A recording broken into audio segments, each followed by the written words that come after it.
Good afternoon, Eileen. I know it's afternoon where you are and it's late morning here where I am. How about you introduce yourself and I'll introduce myself. Hello, everybody, and good morning, Nancy.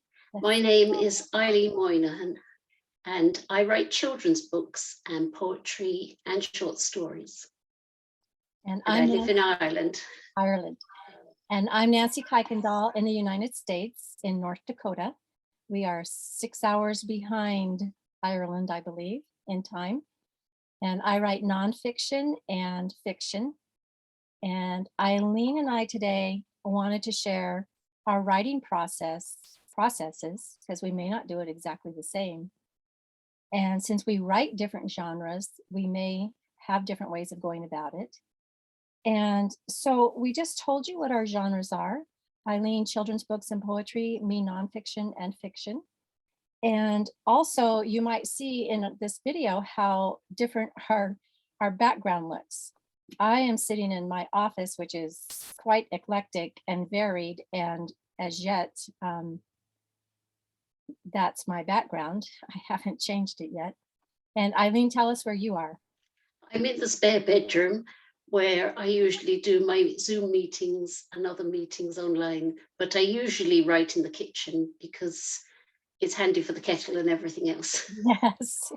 And you might see behind me, I have an electric tea kettle back there. And that's very handy. And so I do use a whistling tea kettle downstairs every day, but I have this up here as well for well, I mostly write in the afternoons. And I use this space, which I'm sitting at my desk with everything else behind me. But it does work well for me. We were going to say a little bit about workspaces. I know my father has written some books, and he used to go over to his McDonald's and write in there. Now I've thought about doing that here at a truck stop we have, but I think it would be very distracting. And it's a small town and I would run into a lot of people. That's it. And I know some other famous writers who write in tiny spaces and some that write in large, beautiful offices. And I think it just depends person to person where it works for us. I would love my own kind of cabin in the garden. I think that would be great. Mm-hmm. I once read a book by an author who went to the beach once a year and wrote in a little beach house for a week or two. She went all by herself and left her family behind, and she worked with the sound of the beach outside. I thought, oh, wonderful. Nice. Or in the mountains with the wind in the trees, you know. Yes. But we use what we have, and I've set this up to work pretty well for me. As I've said before, I used to sit cross-legged on my bed and write, but I ended up finally actually utilizing my desk, and it works pretty well. So that's great. Yeah. So I think as authors, we just have to find, what works best for us. And we wanted to talk about when we get an idea, how we go with it. It's the beginning, a fresh start of a book, being birthed in our mind, and how we proceed with that idea. And Eileen, why don't you share first?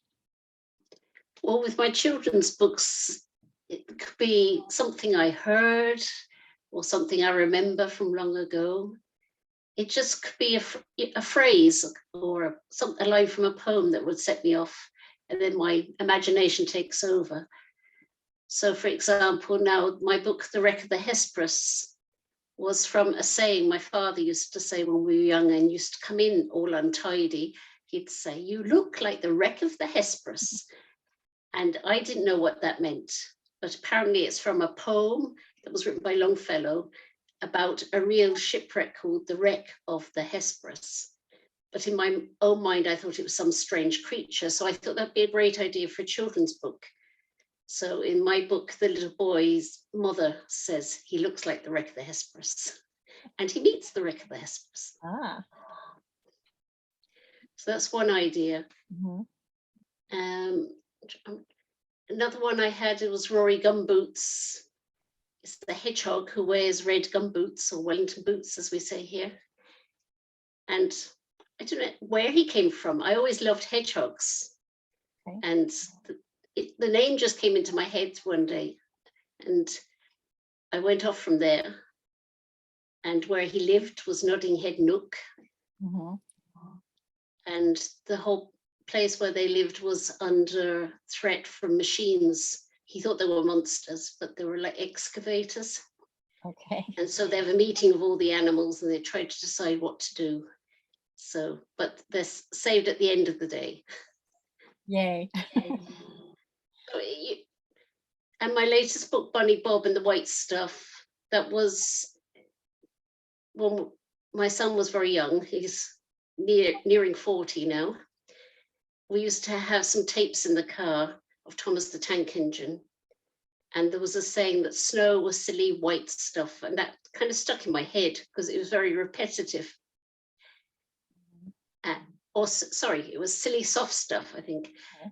And from there, I don't know, I got the idea of a little rabbit out in the snow and he gets lost in the snow. So that's where my idea came from. What about you, Nancy? Well, I want to say first, I know some of Eileen's books, and Bunny Bob and the White Stuff is one that my granddaughter especially likes. And we do get a lot of snow here. And so I read that to her first in the winter. I think it was a Christmas present, one of her Christmas presents. Right. So we've enjoyed that book and all the things involved in there. And we do see bunnies in our snow in the winter here and the spring and summer. So I really enjoyed that one. And I know some of Eileen's other books as well. The hedgehog, I don't know a lot about them, but there is a woman here I used to work with who's always had pet hedgehogs, and they look pretty cute. So They're very cute, but they do carry fleas. oh, okay. Yeah. Well, some of my ideas have just popped into my mind. Maybe it's not even something I've been thinking about, but um, one particular idea that came to me was years ago when I would walk every morning. Well, I still do, but during those walking years, I kept having these stories run through my head that were just about things I encountered as I walked. And every day they seemed to take a bigger place in my mind and form. And eventually I felt like maybe I'll write these down for my children because I didn't know why else. I didn't have any inclination at all at the time to write and hadn't had very much success in school with some of my writing.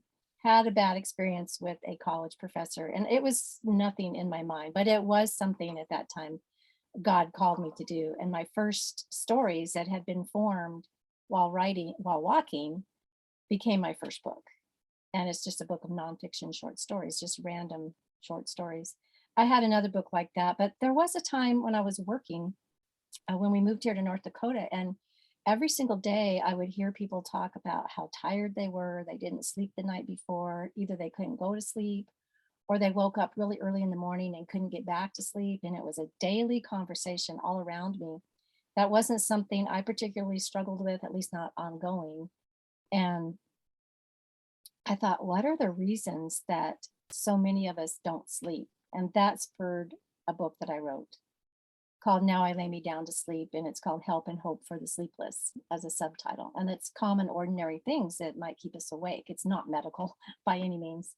But, years ago, before I was finished writing some of the nonfiction I wrote, I had a thought in my head about a story about an old woman, and it would be fiction. And it took quite some years to formulate, but that's the three books that I just finished. And I think it came to me because I have a number of what I call elderly or old women friends, their 80s and 90s. And what I've learned about my grandmothers that I didn't know, and the women around me that are older. My mother's been deceased many years, and so I sort of gravitated to these older women, I think sort of as a mother figure or grandmother figure. And so I would sort of soak up the things they said and how they lived. And that was an inspiration to me to write the fiction that I wrote. And it satisfied something in me to write that. So those are some of my ideas. I think they just kind of appear one day, and then if it's something I might write about, they start to grow in my mind.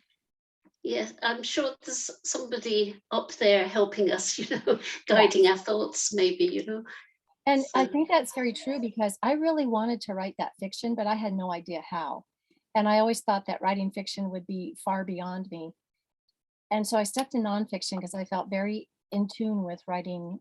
It's kind of inspirational nonfiction and just sharing and Christian testimony woven through. But I didn't feel free to write that fiction until I finished several nonfiction books that I felt very strongly I should write. In fact, one of them, I was in this room getting ready for work one day, and I was listening to the Bible be read to me from my Bible app. And I remember thinking, I don't know why I'm writing this book. It's just pointless. I don't know who would want to read it. And I don't even know why I'm doing this. And I was ready to just lay it down. When I heard a verse, I couldn't even tell you exactly which one it was, but I think it was in Mark.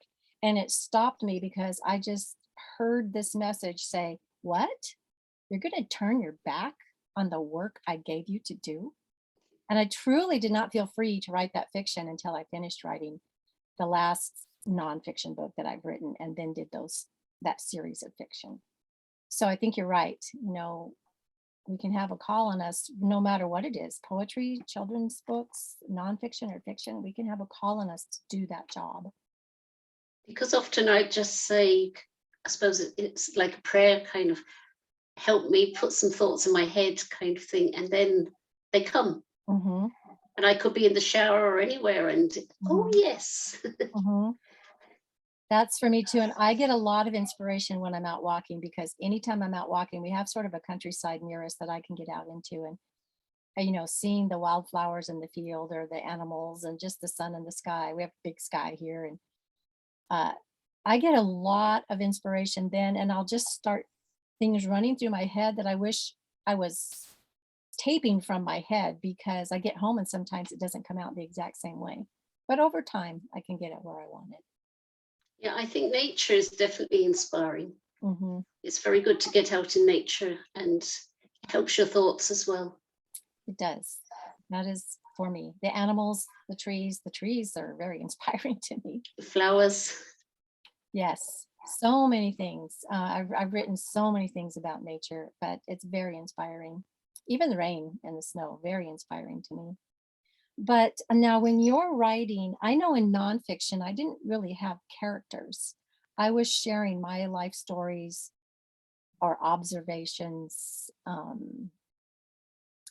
not characters. It was just true stories. And if I used any names, they were real names. In some nonfiction, you have to steer away from that and make it more general, because you don't want to use people's names that wouldn't want that, or you don't want to expose people. So I steered clear of that.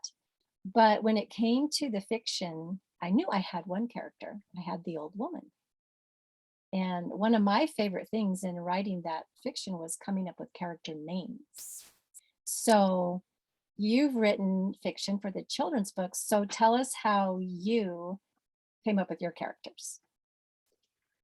I love choosing names. Mm-hmm. I always love picking names. I don't know why. And I think now one book I wrote was Frances Darwin Investigates, which is about a 10-year-old girl who she's a bit of a loner, and she spends a lot of time on her own, and she lives with her mother who's working and her grandmother. So she has a lot of time out on her own. And through the book, she begins to make friends, and the grandmother begins to make friends. They all make friends. And they're pursuing why dogs are going missing. So they discover there's dog nappers in the area, and they try to trick them to capture them.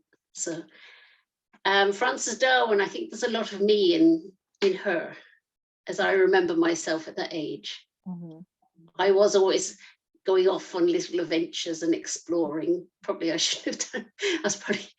But I wasn't probably not careful enough. But I did tend to roam a lot myself. From what I know of you now, you still go off on adventures in Rome and see I do different things. I do that to an extent, maybe not as widely as you do, but I do. And other characters, I think I kind of base them. I used to teach children. I might base them on be a mixture of some of the children I've taught. I definitely think it's like they are characters, people, but there may be 3 or 4 people in that character. of who you know, Yes. or the way they react might be from something you've noticed in somebody else. I Mhm. would definitely be a people watcher and observe people and kind of tune into how they react and things. I'm very interested in people. Me too. So I it's think, fiction, but definitely you take from life. yes, and that came up in a conversation with me with someone the other day. And I said, well, I know for myself and other authors and famous authors that I've read about, we all draw from life. I mean, that's what there is. We draw from our own experiences or watching other people, or how things were handled in the world. I had the odd experience when writing The Old Woman. She's a compilation of a lot of older women like I mentioned, but she also has me in her. And my daughter read the book. She goes, Mom, this is exactly you if you were older. And I'm like, oh, I didn't mean it to be, but there is me in there. And I so related to our neighbor next door that I started calling my neighbor by my character's name, never to her face yet. But I would say to my husband, "Oh, I'm going to go see Rose." I'm like, "Oops, her name's not Rose." And I don't know why, she just kind of played into my thoughts a lot. Yes. But I pretty much knew what I wanted my main character to be and what she would be like. But I found in writing fiction that I had to do more research than otherwise, because I needed to make sure the time frame was right.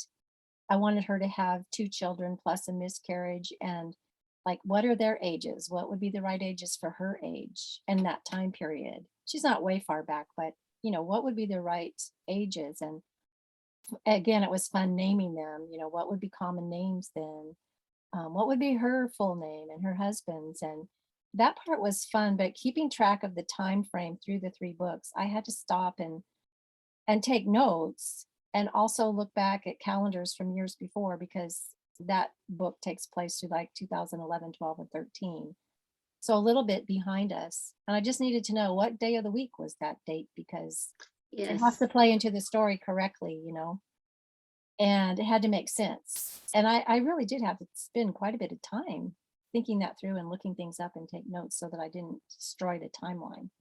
I think research is very important. You have to have your facts right, even in Mhm, fiction, if you're going to set it in a certain period or time.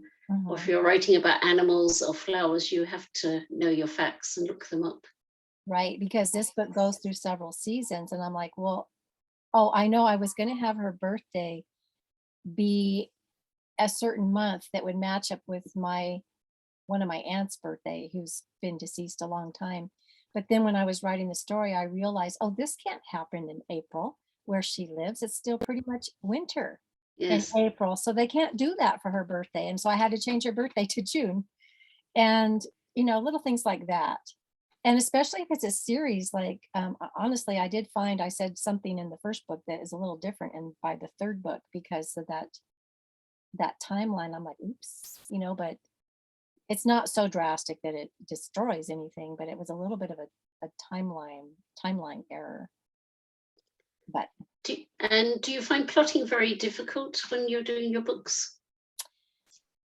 well, I don't know, because I don't know that that was the thing. When I wanted to write fiction, I thought, how does somebody plot something? But for me, honestly, I would sit down here at my computer knowing somewhat how I wanted the story to go and what it would be about, and it would just kind of come to me as I wrote.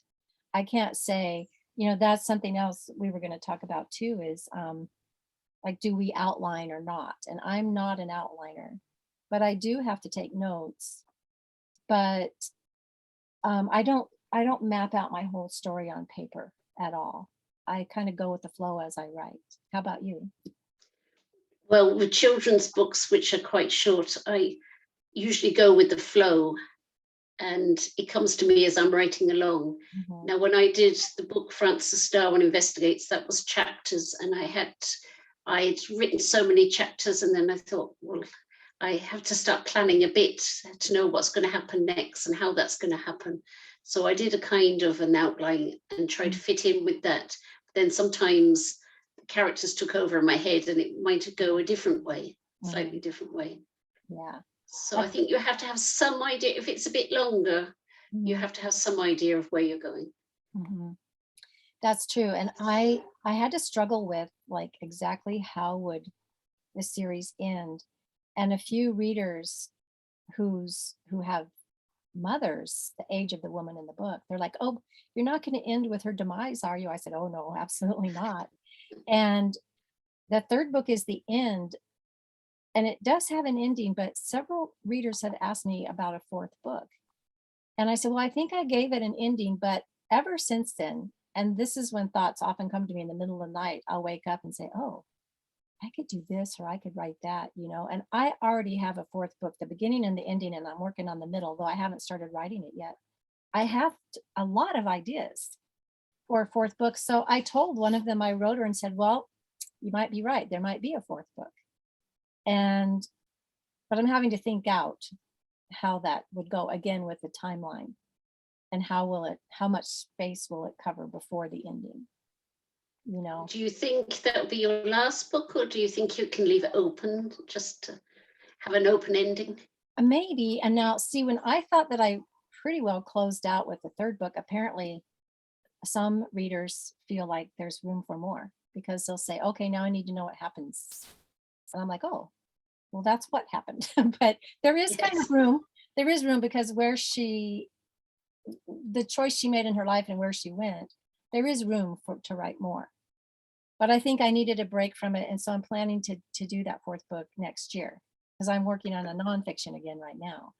Very good. So, maybe it's a good idea with those to leave it somewhat open. Well, so far I haven't written non-fiction because I actually find it quite difficult. I find it a bit boring, really, because it's all Yeah. just facts. Whereas I might do something on history, maybe, because I do love history and I love researching the history. Mhm, So, but normally I just love going away in my own head. mhm. Well, I'm finding that I enjoy that, and it's a little bit more doable to me than I thought, at least for what I'm writing. Some other fiction, I don't know. Maybe I would grow into it someday. But with nonfiction, I know a lot of fiction writers have said to me, "Oh, I could never write nonfiction. I wouldn't know what to write." And I was the opposite. Well, it's just all laid out before me. I don't even have to think it up. But I did have to write carefully sometimes. But with the fiction, I'm like, okay, now I got to make something up. But it was already coming to me. And like, your Bunny Bob book, I wonder if it could have another book and follow Bunny Bob for a little while. There's quite a few of my books actually, they should have, and they do lend themselves to having a second book. So Yeah. I should do that, and I haven't done it, but there's scope there for me to do it in the future. Yeah. I was just thinking, it ended, but there's room for him to have more adventures. There is, especially with his friend that he made with the little Yeah. bird. Yes. So, Yeah. so So there is. I could see that could have, the adventures of Bunny Bob. Now it's past the snow, um, and onto something else in the spring or whatever, that they discover. Yes. Well, it was actually springtime, but there was, like, as you Oh, know, in springtime you can get snow, yes, that's true. Yeah. even though you live in a very snowy place. We are in springtime right now. We have green leaves and everything, green grass. Yes. But yeah, I enjoyed that book. And now tell us a little bit before we go on to like our rough drafts and editing. Tell me a little bit about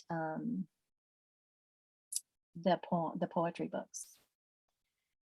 Well, I've always written poems since I was a small child, I think. I loved poetry. I particularly loved rhyming poetry when I was a child. I suppose it came from listening to nursery rhymes and then like the poems with Christopher Robin and by A. A. Milne, Winnie the Pooh and all those ones. Mhm.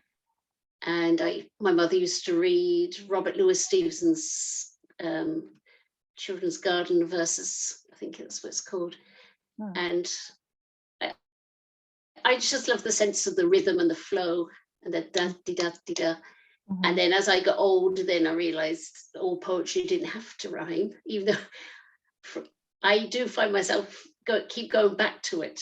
I'm Yeah. drawn to rhyme, I think. I do like rhyme. And other people don't like it at all. Hmm. I do try to write freestyle as well and different forms. I like experimenting with poetry as well. And it's good to read lots of different poets and observe their styles and then try and find your own style as well. I think it varies from poem to poem. Again, you get some inspiration from a line or a sentence or something you've heard. And sometimes it comes in especially if you've been through something emotional, it comes with a big kind of flow. You just keep writing and writing and writing to get it all out and it's on the page. But then you have to kind of go back when you're feeling a bit calmer and start editing and maybe cutting it down and trying to get more precise and concise to get across what you're trying to say. So sometimes it works, sometimes it doesn't. Sorry. No, go ahead.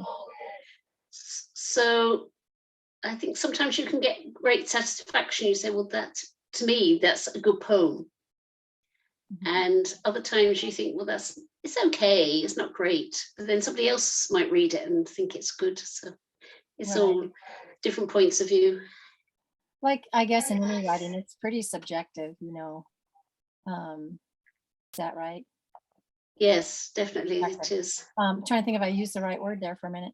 But what you said is a little bit like nonfiction, because you can have something very emotional happen or that you remember and you want to write about it. And maybe you're not writing it as poetry, but you're writing it as prose, just a story, telling your story in the book. And, I've told you and a few poets that I am not a poet, but I have written some poems. And so I always say it's a poem by a non-poet. But one time I was swinging on my swing as the snow was falling. I was very inspired to write a poem about that. And another time I was in my little garden bed and I saw the first spider of the season and I was very inspired to write because of that little spider. And so again, it's nature, but those things will sometimes inspire a poem in me that I'm glad you said they don't have to rhyme or can be either way, because I tend to make them rhyme, but I can't always. And so I just basically write them to suit myself, But it's a little bit in that expression, like writing nonfiction, a little bit at least. Yes, and I think whether you're ever going to be a famous poet or not, I mean, who's to say you're a poet or not anyway? Right. As you say, is subjective. Yeah. So I think if you get satisfaction out of actually writing it, that's good. That's good for you anyway. Well, I always tell people, just because your name isn't known and your work isn't known, whether you're a musician or a speaker or a painter or a writer, that doesn't mean it isn't good. It's just nobody knows you, That's it. But, not everybody gets to be famous, and I don't know that I'd want that, but, it's still very rewarding for ourselves and for some readers that we have, Because that's one side of writing, is very therapeutic anyway, I think. Yes, it is. Before we run out of time, maybe we should just quickly talk about, after we've written it, our rough drafts and what we do with those. What do you do? Well, for the children's books, with some of them, I've gone through them again and again. I've asked other people to read them, and I'm kind of happy enough with the spellings and grammar, and I've had a few people check it out. But with the longer books, I've had people I've actually sent them off to editors to make sure that it's all okay. And it's not just, it can be okay, it's grammar and spellings and punctuation, but it's also the content. Does it flow? Does the story work? Is it keeping people interested? So just, it's about the style as well, and the plot. Does the plot work? So you're taking a lot of things there now when you're editing, and sometimes you might not like what people say, but you have to be open to change and be adaptable, because it's actually trying to improve your book. But you don't have to go with everything people say. You can say, well, actually, yes, there's something there. So maybe if you've sent it out to a few people and they've all said the same thing, you say, well, definitely that needs to change. And what about yourself? Well, I find it definitely valuable to have other people read it, and especially have an editor go over it, because we can edit and we can use editing programs. And I also use my computer to read it back to me. And that is very helpful for catching mistakes. But sometimes, when other people are reading, they can point out to you that what does that sentence mean? What are you trying to say? And if you just rewrite it, it makes sense. Other times I've had my editor that's helped me with, I think, 6 books now, point out something and I've said, and I can't see my character really using that word or saying that. And I'll decide not to take the advice, sometimes. But I'd say a lot of the time I really do have to think about it and take the advice that I get, and maybe just restructure a sentence or think it through.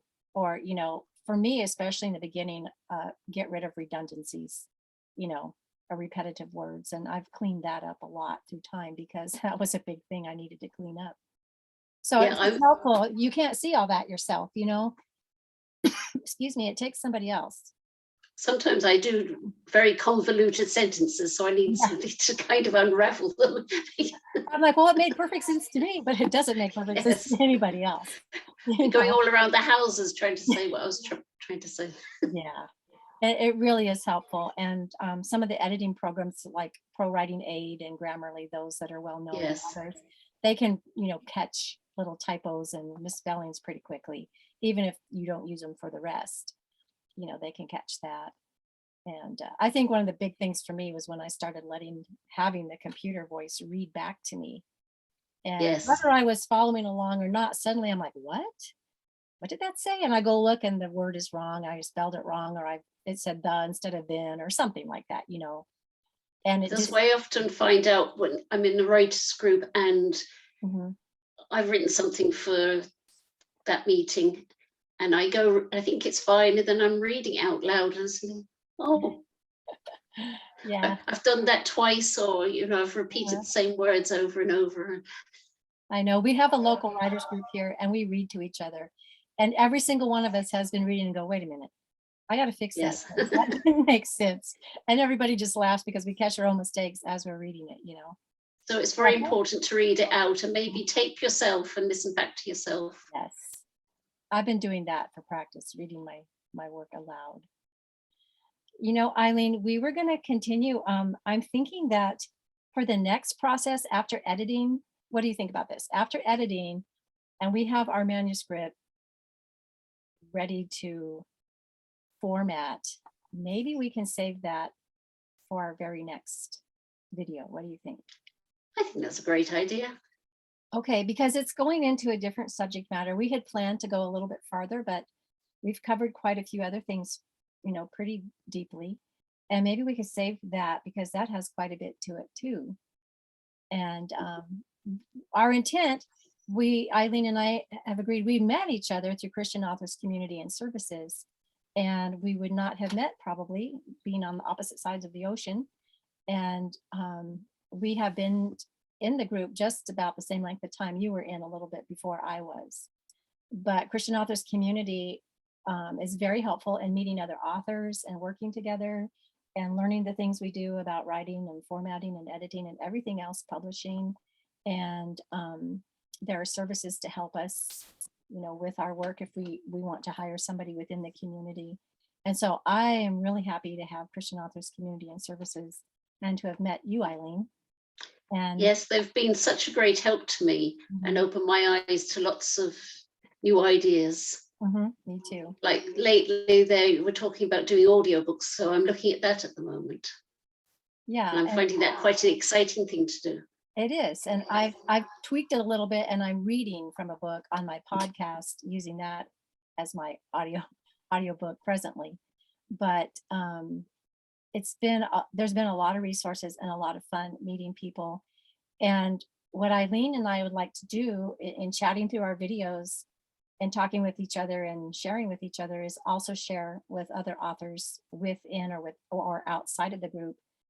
Maybe especially newer authors who haven't gone through all the processes as many times as we have. So does that make sense to you, Eileen? Definitely, yes. So we'd like it to be a sharing and maybe slightly instructional too. Because we've been learning and are still learning. It's a big, long learning process, but hopefully we can help others too. You know, one thing I really like about our meetings, which we go to a meeting every Thursday, is someone can be presenting and maybe you don't take in everything that they've said or think you can't use everything, but there'll be something said and I'll be like, oh, I can use that. And I write that down, you know, or oh, I could use that idea and I write that down. So Yes. either in small increments or in something large, we've received a lot of help and we want to share that and we want to help each other as well. Yes, it's So, very good and very helpful. mhm. So we've probably taken up enough time for this one. And so I guess we can say goodbye to each other and to Thank you, everyone. Nancy. Thank you, Eileen. Nice to see you today and to get to do this with you. And we'll do it again. And hopefully now, if the sun's still shining, I can go out and do a bit of weeding. Oh, okay. Have fun with that and enjoy your long holiday over there. Thank you. Starts tomorrow, right? Well, yes, it's the weekend. We've got a bank holiday on Monday Okay. in Ireland. Now, I think in the UK now they have special holidays for the Queen's Platinum Jubilee. Right. Okay. Yeah. But not in, not in the Republic anyway. They would in the Yeah. North. Yeah. Yeah. But Well, we won't go enjoy. into that. You won't be going to that? I said we won't go into that. Oh, okay. Yeah. Well, enjoy your reading. I think I can probably do something similar today outside. So you have a good day and I will see you again. Right, thank you. Thank you. Bye. Bye, everyone. Thanks for Bye. listening.